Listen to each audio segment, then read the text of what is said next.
Financial hardship بہت مشکل ہوتی ہے۔ دنیا جو ہے ایک کشتی کی طرح لگتی ہے، اور وہ کشتی جو کہ ڈگمگا رہی ہو، آپ کو نہیں پتہ ہوتا اب یہ کس طرف جائے گی۔ آپ کے پاس پیسے ہوتے ہیں لیکن ان کی ویلیو جو ہے وہ گری جا رہی ہے۔ سبحان اللہ، کس طرح کی چوری ہے یہ میرے ہاتھ میں ہے، یہ مال میرے پاس ہے، لیکن ان کی ویلیو گرتی جا رہی ہے۔ میں نے ان کو مضبوطی کے ساتھ پکڑا ہوا ہے، میں ان کو تکیے کے نیچے رکھ کے سو رہا ہوں، جب میں صبح اٹھتا ہوں تو ان کی ویلیو مزید گر جاتی ہے۔ ہو کیا رہا ہے؟ یہ ایک مشکل ہے، اس سے میں کیسے ڈیل کروں؟ یوزلی جو فائنینشیل ہارڈشپس ہوتی ہیں ان میں ہم لوگوں کو کہتے ہیں کہ وہ اپنی لائف سٹائل کو تھوڑا سا ایڈجسٹ کریں۔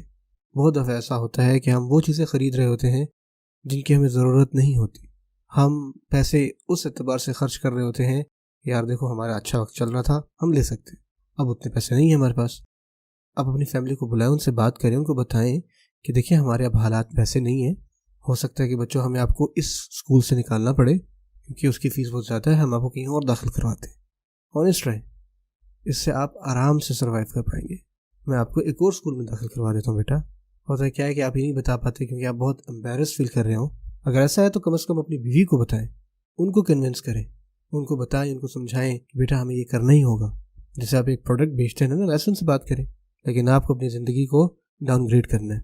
اگر آپ ایسا نہیں کریں گے اور آپ کریڈٹ پہ جینا چاہ رہے ہیں اور بینک جا کے قرضے کے اوپر قرضہ لے رہے ہیں تو یہ آپ اپنی مشکل کو بڑھا ہی رہے ہیں مزید، کہ اللہ تعالیٰ خود یہ کہہ رہے ہیں کہ یہ صحیح نہیں ہوتا۔ کہ میں ایسے لوگوں کو بھی جانتا ہوں کہ جن کی شادیوں میں کہ ان کی شادیاں اتنی بڑی ہوتی ہیں کہ یار ہر بندہ کہتا ہے یار کمال ہے، یار بڑا خرچہ کیا، بڑا خرچہ کیا، اور انسٹاگرام پہ بھی باتیں چل رہی ہیں، جی پکچرز آ رہی ہیں، یہ ہو رہا ہے وہ ہو رہا ہے، اور ان کی تصاویر جو ہیں لوگ وال پیپر کے طور پہ استعمال کر رہے ہیں، اتنی اچھی آئی ہیں، اور وہی شادی 2 مہینے بعد ٹوٹ رہی ہے۔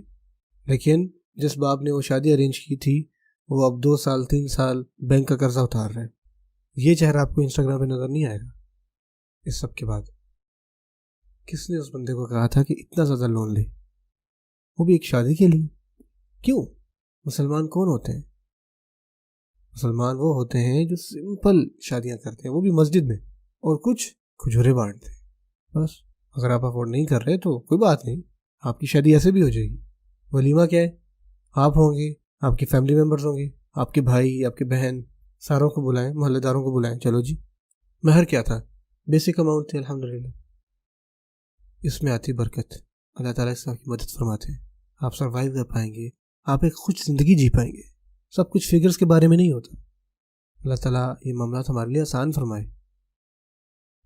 جب بھی اللہ تعالیٰ بات کرتے ہیں کہ کس طرح ہم لوگوں کی مشکلات کو دور کریں نا، کہیں بھی یہ نہیں آتا کہ ان کو پیسے دے کے ان کی مشکلات دور ہوں۔ ہر چیز پیسے سے سولو نہیں ہوتی۔ اللہ تعالیٰ فرماتے ہیں کہ ان کو آپ اطمینان دیں، ان کو اس بات پر خوشی دلائیں کہ ان کے پاس جو ہے اس پر پرسکون رہیں۔ لیکن ہم اتنا زیادہ مادہ پرست بن چکے ہیں کہ پوری دنیا جو ہے نا اس کو بس لیٹسٹ چیزیں چاہیے، اور یہ اتنی بری عادت ہے نا کہ میں آپ کو بتا نہیں سکتا۔ ہینڈ بیگز لیٹسٹ ہونے چاہیے، جوتے لیٹسٹ ہونے چاہیے، پرفیوم لیٹسٹ ہونا چاہیے، گاڑی لیٹسٹ ہونی چاہیے، فون لیٹسٹ ہونے چاہیے، حتیٰ کہ باتھ رومز اور کچنز بھی ماڈرن لیٹسٹ ہونے چاہیے۔ اتنی لیٹسٹ کے پیچھے ہم پڑ چکے ہیں نا کہ جب آپ کے پاس کچھ نہیں ہوتا نا کرنے کو، یا مال ہی نہیں رہتا، آپ سوسائڈل ہو جاتے ہو، آپ ڈپریس ہو جاتے ہو۔ ایک جو طریقہ ہے اپنے آپ کی مدد کرنے کا، وہ بھی فائنینشیل ہارڈشپ میں، وہ یہ ہے کہ اپنی زندگی کو تھوڑا سا ایڈجسٹ کریں، اور اس کے اندر کوئی شرم کی بات نہیں ہے، کیونکہ آپ رول ماڈل بنیں گے دوسروں کے لیے۔ آپ کریں گے تو کوئی دوسرا کرے گا نا آپ کو دیکھا دیکھی۔ اسی وجہ سے ہمیں یہ بتایا جاتا ہے کہ جب اللہ نے آپ کو مال دیا ہو نا، جب آپ کو کوئی پوزیشن ملی ہو تو عاجز رہیں، کیونکہ وہ جا سکتی ہے۔ اگر آپ زمین کے قریب ہوں گے نا، اور اگر آپ گر جاتے ہیں تو آپ کو زیادہ تکلیف نہیں ہوگی، لیکن اگر آپ آسمانوں پہ اڑیں اور پھر آپ گریں، اور آپ کی جب وہ غباریں پھٹیں گے نا، اللہ اکبر، جب آپ گریں گے نا تو آپ بس گر ہی جائیں گے، آپ اٹھ ہی نہیں پائیں گے۔ جب آپ کے پاس کوئی چیز ہو، جب آپ پاس شہرت ہو، آپ پاس نام ہو، آپ پاس مال ہو، اپنے آپ کو عاجز رکھیں، ہمبل رکھیں، لوگوں سے ملیں تب بھی ملیں، ان سے بات کریں، ان سے اچھا معاملہ رکھیں، جتنی زیادہ آپ ان کی مدد کر سکتے ہیں کریں۔ مسجد جائیں، پہلی صف میں جا کے نماز پڑھیں، رجال بنیں۔ میں اتنے زیادہ امیر خاندانوں کو جانتا ہوں جو کہ ماشاءاللہ کبھی نماز نہیں چھوڑتے۔ ایون میں ایک ایسے بھائی کو بھی جانتا ہوں کہ جو اذان بھی مس نہیں کرتا، اذان بھی، یعنی کہ وہ مسجد میں آ جاتا ہے اذان سے بھی پہلے۔ دعا ہے کہ اللہ تعالیٰ ہمارے حالات پر رحم فرمائے۔